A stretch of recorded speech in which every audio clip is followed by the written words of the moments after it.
pessimismo è dilagante, devo dire.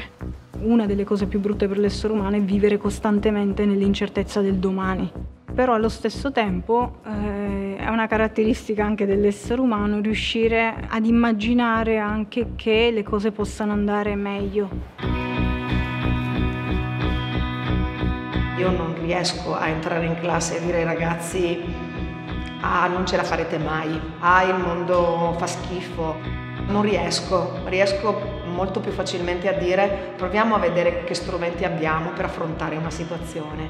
Nella scuola si può mostrare loro che c'è comunque una possibilità e che loro stessi sono una possibilità e che possono sempre contare su risorse che non sanno nemmeno di avere.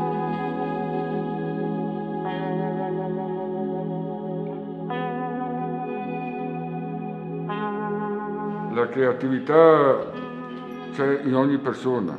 Raramente tu costruisci qualcosa di tuo. La casa inizia dalle fondamenta e lo vedi crescere e finire. Io l'ho preso così. È sempre soggettivo, credo. Il sentirsi più o meno schiavi rispetto a quello che si fa. L'immaginazione salva sicuramente in ogni aspetto della vita. Per arrivare alla fine della giornata con meno fatica e più serenità bisogna che ci sia anche un filo tra di noi, altrimenti diventa tutto più faticoso, insomma. E loro lo sentono. Al di là dello stipendio che prendo devo anche dare qualcosa in più. Può essere l'affetto, può essere una carezza, può essere una buona parola, può essere un sorriso, l'umanità. Ecco, è molto più importante forse di un piatto di minestra colorato.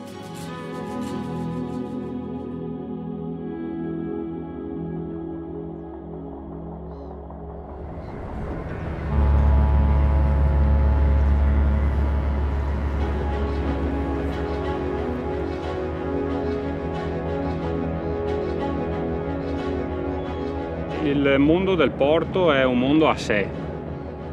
Viaggia, nel vero senso della parola, un po' distante da quella che è la realtà esterna. Il cuore pulsante del terminal è l'ufficio della pianificazione, detto planning, da lì passano tutte le informazioni, per cui bisogna avere uno spirito forte di squadra. Tu fai un po' da trade union fra i vari anelli di una catena che è il ciclo nave piuttosto che il ciclo piazzale. L'interazione con le persone è fondamentale, interazione nel senso di scambio appunto di esperienze, di solidarietà reciproca ed è l'aspetto umano che comunque deve continuare a prevalere anche in un lavoro che è molto metodico, molto freddo tra virgolette, perché comunque lo è una fabbrica. Speriamo che in questo mercato globalizzato gli imprenditori continuino a mantenere e a ritenere prioritario l'aspetto umano. A me piace, il mio lavoro sarà importante per loro, insomma la mia presenza.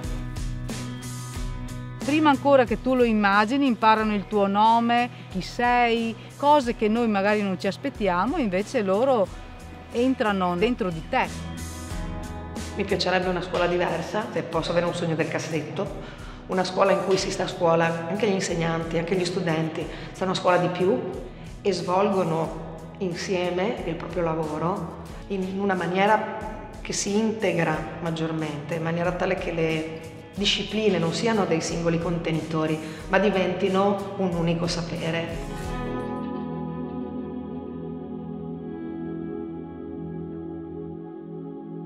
La stampante 3D crea oggetti tridimensionali partendo da una bobina di filo e stratificando strati dopo strati di un certo spessore ottengo un oggetto tridimensionale. Tutto parte dalla sperimentazione nel settore soprattutto della creatività e dell'industrial design. Adesso non basta più il render del cliente, devi andare col prototipo, perché è il prototipo che fa innamorare il cliente della tua idea. Io ho sentito che con le nuove tecnologie i muratori o chi lavora nel campo edilizio sarà sostituito dalle macchine. Io sento già parlare di murature con stampanti in 3D. C'è stata la prima rivoluzione industriale, c'è stata la seconda. La stampa 3D per gioielli che ha eliminato o comunque decimato gli artigiani orafi del Vicentino esiste da 20 anni. Si è creata una nuova professione, non semplicemente di chi disegna e poi cesella il pezzo di cera, ma adesso c'è chi cesella il modello tridimensionale con gli strumenti digitali che ci sono. Semplicemente la formazione è quello che risolve tutto. Se io sono un artigiano e voglio continuare a fare lo stesso lavoro, o do un valore aggiunto estremo al prodotto artigianale, oppure faccio formazione. Io ho visto anche aziende che vanno solo con i robot. L'uomo non c'è.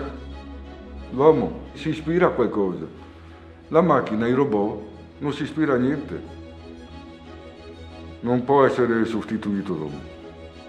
Mai smettere di far brillare gli occhi degli studenti anche di fronte a una poesia.